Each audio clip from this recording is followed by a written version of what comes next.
Welcome to worship at First Presbyterian. We at First Presbyterian practice a spacious Christianity, which means no matter where you are in your faith journey, you belong and there is space for you at the table. There is space for your doubts and questions. We believe doubts and questions are a gift that invite us into deeper conversations and a more authentic faith. We believe diversity is a strength. Every story is sacred and everybody matters. We do our best to live the spacious and radical love of Jesus so that all might have a chance to flourish in this world. We are so glad to connect with you in this way. We would also love to worship with you in person if you're ever in the neighborhood on Sunday mornings at 8:30 or 10 a.m. and never hesitate to reach out to us to learn more about us or how we might support you. I hope you enjoy this worship service. Welcome.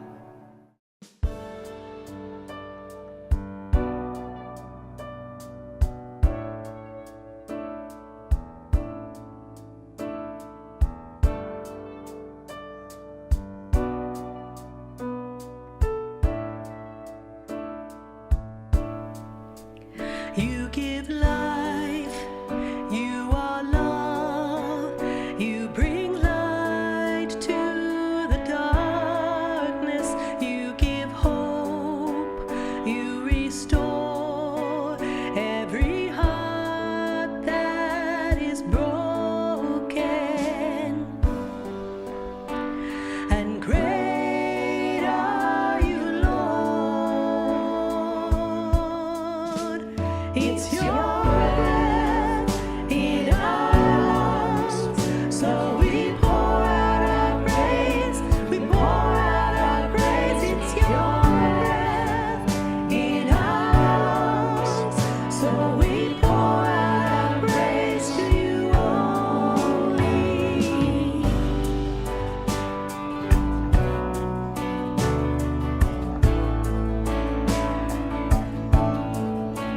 You give life, you are love, you bring light to the darkness, you give hope, you restore every heart that is broken,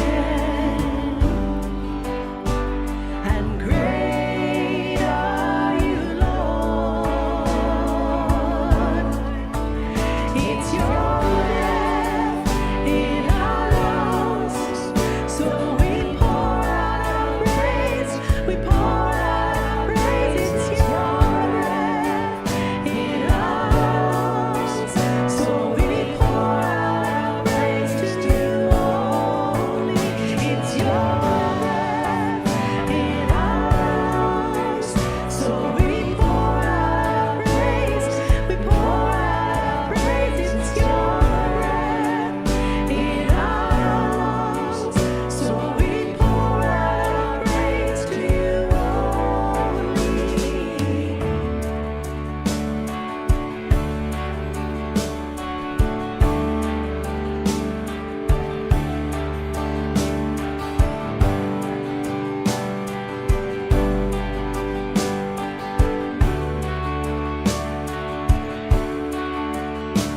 and all the earth will shout your praise.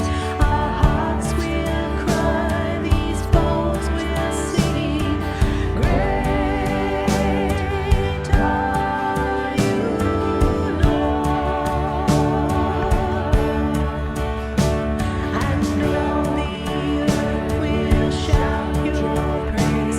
Our hearts will cry, these bones will sing. Great are you,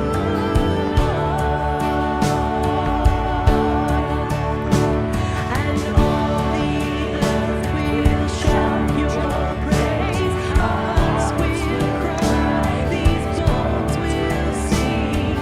Great are you, Lord. It's your breath in our lungs, so we pour out our praise, we pour out our praise. It's your breath in our lungs, so we pour out our praise to you only.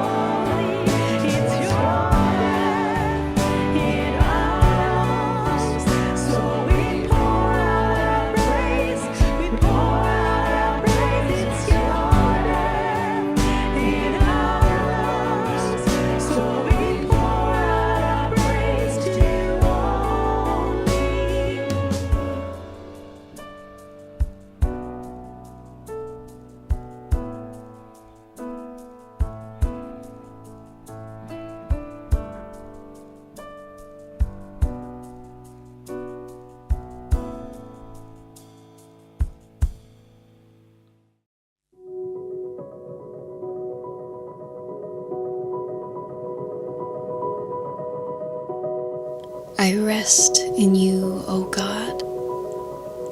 I am in your safekeeping, body and soul held in peace. My heart cries out to you, my God. All that upsets me, you see. All that disturbs me, you understand. Only here in your presence am I fully known. I am wrapped in grace. I rest in you, O God. I am in your safekeeping, body and soul held in peace. I try to relax, but anger rattles me. I try to relax, but my failings niggle at me.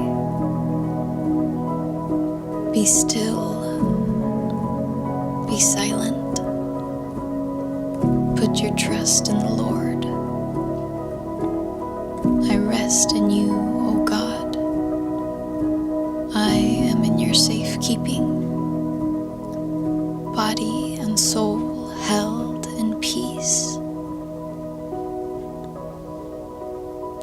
In the stillness, the light of your face shines. My heart turns to thankfulness and is glad. I have more than enough. You, Lord, are more than enough. I lie down to sleep, safe and sound. I rest in you, O God.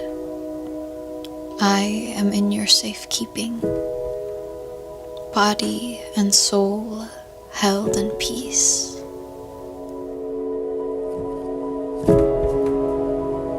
Be still and rest.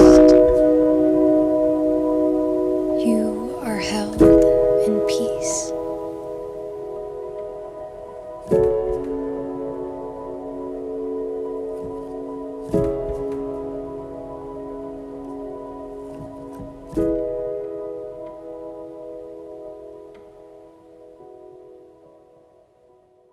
I want to begin by asking you a question.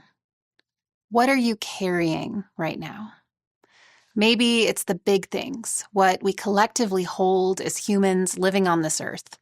Or maybe there is enough just right in front of you weighing you down. The diagnosis you just found out about, a loved one who needs constant care and support, your teenager's crippling anxiety, a friendship dissolving, a recent divorce or breakup. Maybe whether you'll be able to keep the heat on or groceries on the table next week. Whatever it is, we are all walking around carrying a lot, and we have been for some time. To be human is to carry and to be carried. We begin our life literally being held first in the womb and then carried in the arms of our caregivers, completely dependent on them. Slowly, we grow and gain independence in life, helped along the way. And somewhere in there, we learn to help others also. There's plenty of research out there about how helping others is good for us and makes us feel good. We know we are wired to help. But what about when you feel so paralyzed by everything you've been holding? The weight feels like too much, and there is simply nothing left to give. I recently came across the term compassion or empathy fatigue. This is a term used to describe a specific form of exhaustion experienced most often by professionals who support others going through stress and trauma, such as doctors and therapists. The ongoing stress of continual caring can lead to exhaustion, negative emotions, and loss of empathy. When it comes to the medical field or those who are primary caregivers to high-need individuals, psychologist Heidi Alsbach writes about how those experiencing this condition can become over-empathic to the point that they grow numb to the suffering of their patient. During the pandemic and its aftermath, articles came out highlighting how empathy fatigue also impacted employers who suddenly found themselves supporting staff going through the relentless stress of the times we were living through. And while I'm not a clinician, nor do I want to downplay the impact of true empathy fatigue on those who are tasked with the heroic work of supporting individuals going through very real trauma, this idea makes me pause and ask the question about what to do when our own empathy seems to run out. When we find ourselves numb, cut off, apathetic, and unable to put ourselves in the shoes of someone who might see and experience the world differently than we do. Over the past year, but especially in the past few weeks, I have seen so many hateful posts and comments online othering people who think differently, even promoting cutting people out of your life just for asking questions that might challenge our own views. And I wonder, how will our world ever heal if we can't even look each other in the eyes, and regardless of whether we agree with one another or not, still see our shared humanity? How can we heal if we aren't able to see the belovedness of one another? How we are all created from the same source, each of us made in the very image of God.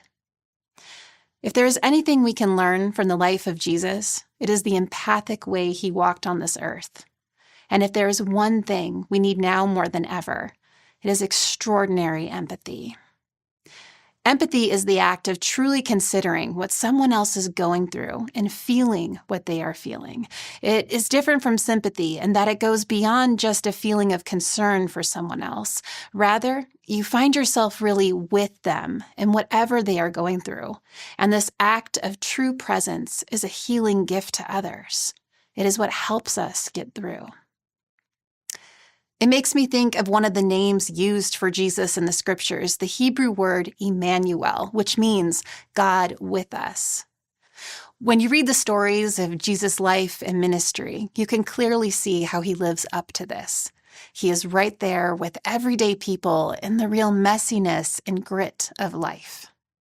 In the Gospel of Matthew, in chapter 9, we read how Jesus cares for the ill, blind, mute, those on the margins of society. And then in verse 36, as he looks out at a crowd of people, the author writes that Jesus was moved with compassion for them.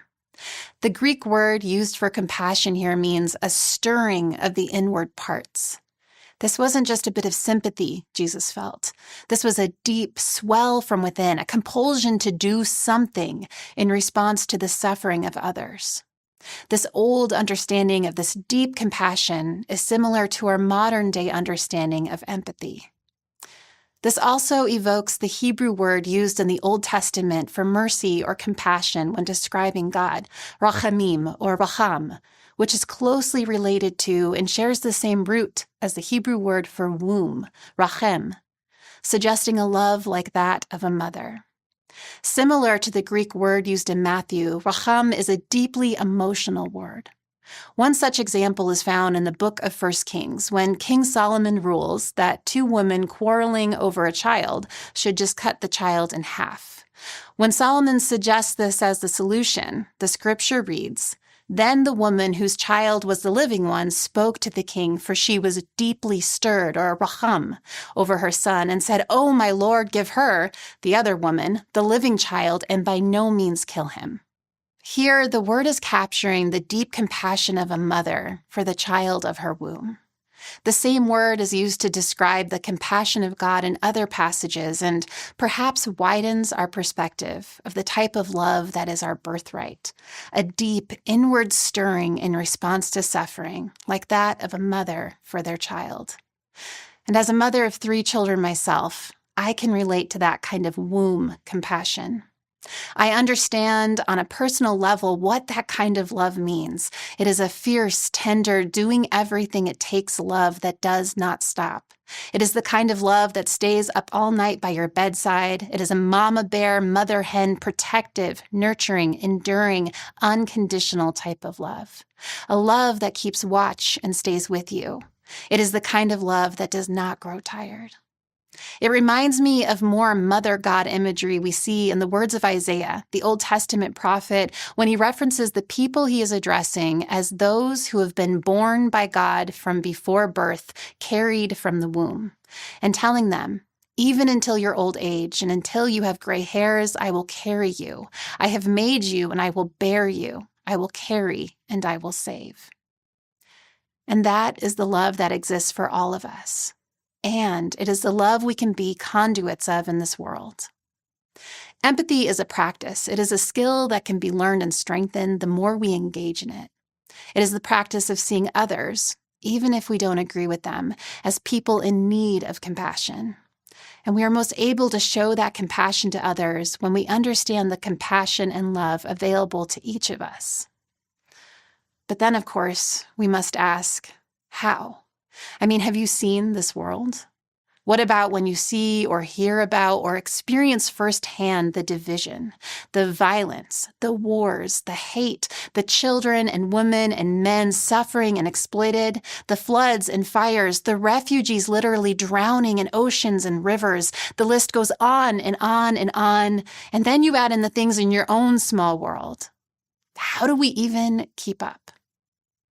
Empathy, compassion, a fierce mother love, that might all be good in theory, but what about the ways we are so very human, the limitations we bump up against every day?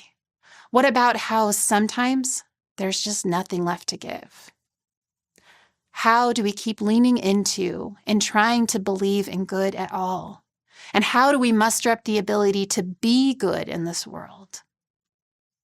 Going back to this earlier idea of compassion or empathy fatigue, physician Gabor Mate says that empathy fatigue isn't real. Well, the physical description of what people experience is real, but people don't lose the ability to care for others. He says the real problem is that we lack empathy for ourselves. Because if we cared enough for ourselves the way we're trying to care for those around us, we would have a boundary and not overextend ourselves to the point of complete exhaustion. We might ask for help. We might set something down. We might remember we need to be carried sometimes too. Remember, even Jesus rested. There was always work to be done, always oppression and suffering in his midst, but he went away and found solitude. He went away to pray and meditate and lean on his closest people. Maybe this is how he was able to keep despair at bay.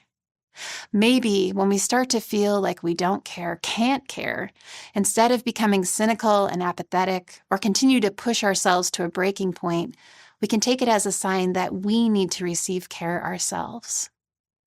And that is why community, belonging, togetherness is so vital. We aren't meant to do it alone. We are wired from birth to care for each other. Bell Hooks wrote, "Rarely, if ever, are any of us healed in isolation. Healing is an act of communion. To be human is to carry and to be carried. This is how we resist despair, to be there for one another, to show up with extraordinary empathy, to lean in and disrupt assumptions we make about others, to listen to each other's stories, and when things feel too big, to start small." Like Anne Lamott writes, "For the time being, I am not going to pretend to be spiritually more evolved than I am. I'm keeping things very simple. Right foot, right foot, breathe. Telling my stories and reading yours. I keep thinking about Barry Lopez's wonderful line, 'Everyone is held together with stories.' That is all that is holding us together, stories and compassion." Author Brené Brown shared the following words last week on her Instagram. "Despair is a claustrophobic feeling. It's the emotion that says nothing will ever change. It's different than anger or sadness or grief. Despair is tinged with hopelessness. The research shows that hope is a powerful antidote to despair. What's interesting, however, is that hope is not an emotion. Hope is a cognitive behavioral process. It's about having a goal, a pathway to achieve that goal, and a sense of agency, or I can do this." Brené continues saying, "Right now, the thing that is helping the most is microdosing hope. I have no access to big hope right now. However, I am asking myself how I can support the people around me, the people on my team, in my community. How can I make sure that I stay committed to courage, kindness, and caring for others, regardless of the choices made by others? Doing the smallest next right thing is hard, but sometimes it's all we've got." And I love this idea of microdosing hope. Big hope might feel like too much to reach for right now, but small doses of hope here and there, I think I can wrap my heart around that. I think maybe I can even be that for someone else. So start small. Where are the simple reminders of hope you can find? Name them. When the world gets too loud, it's okay to put down the phone, turn off the news, reconnect with your heartbeat, breath, the ground beneath your feet, nature. Remember, you are human. Remember, we are all human. When apathy, hate, despair begin to creep in, we must interrupt it. We must ask for help. We must remember we all need to be carried sometimes. We must remember that the fierce womb, compassion, love of God is available to us, for us. Yes, even for you. There is an entire world aching around us, and every day, even just in small ways, we can offer healing to our corner of existence. Peace to you.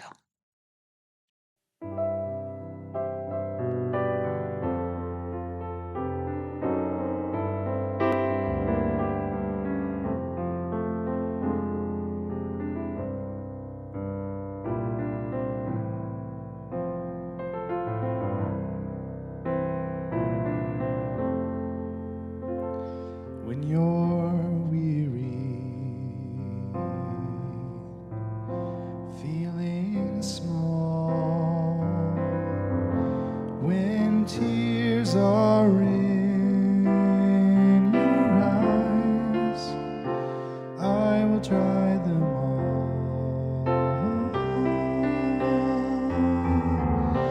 I'm on your side. Oh, when times get rough and friends just can't be found, like a bridge over troubled water, I will lay me down, like a bridge over troubled water, I will lay me down.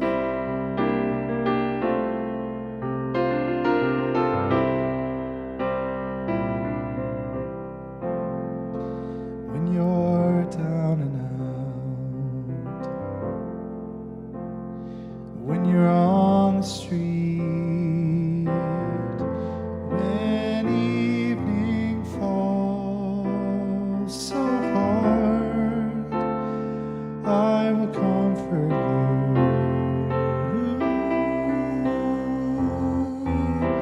I'll take your part. Oh, when darkness comes and pain is all around, like a bridge over troubled water, I will lay me down, like a bridge over troubled water, I will lay me down.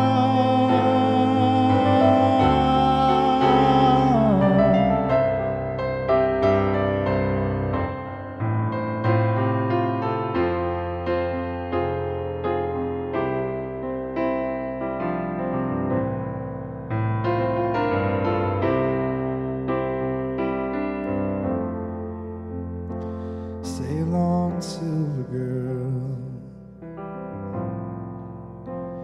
sail on by. Your time has come to shine. All your dreams are on their way.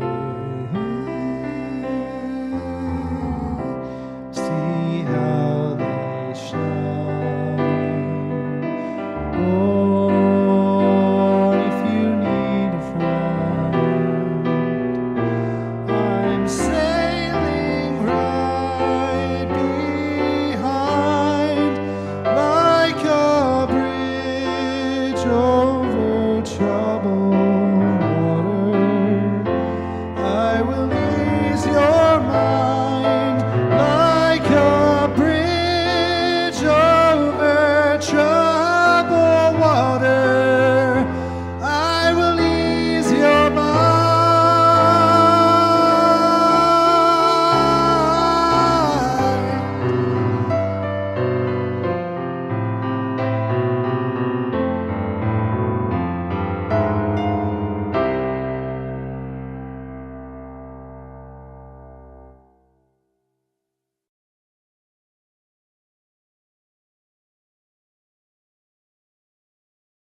Cleo Wade writes, one way to keep your heart together when the state of the world weighs heavy on it is to simply help somebody, even if it is just one person.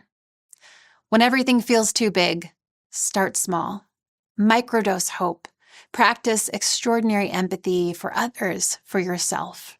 Remember that fierce womb compassion love, that stirring from within that is available for us to receive and to be a conduit of in this world. I want to close with this blessing from Elizabeth Lesser in her book, Broken Open. May you listen to the voice within even when you are tired. When you feel yourself breaking down, may you break open instead. May every experience in life be a door that opens your heart, expands your understanding, and leads you to freedom. If you are weary, may you be aroused by passion and purpose. If you are blameful and bitter, may you be sweetened by hope and humor. If you are frightened, may you be emboldened by a big consciousness far wiser than your fear. If you are lonely, may you find love. May you find friendship. If you are lost, may you understand that we are all lost, and still we are guided by the vibrant voice within. May you follow that voice, for this is the way, the hero's journey, the life worth living, the reason we are here. The world is heartbreaking, but may it break us open to a greater compassion and extraordinary empathy as we go about our days. May you find the small reminders of hope around you. May you be a healing presence in this world. Amen. Thank you so much for joining us, and we hope you enjoyed this worship service.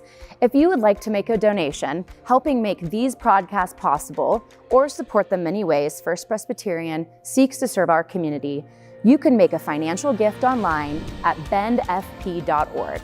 Every week, we hear from someone thanking us for the gift of these broadcasts and what a difference they make.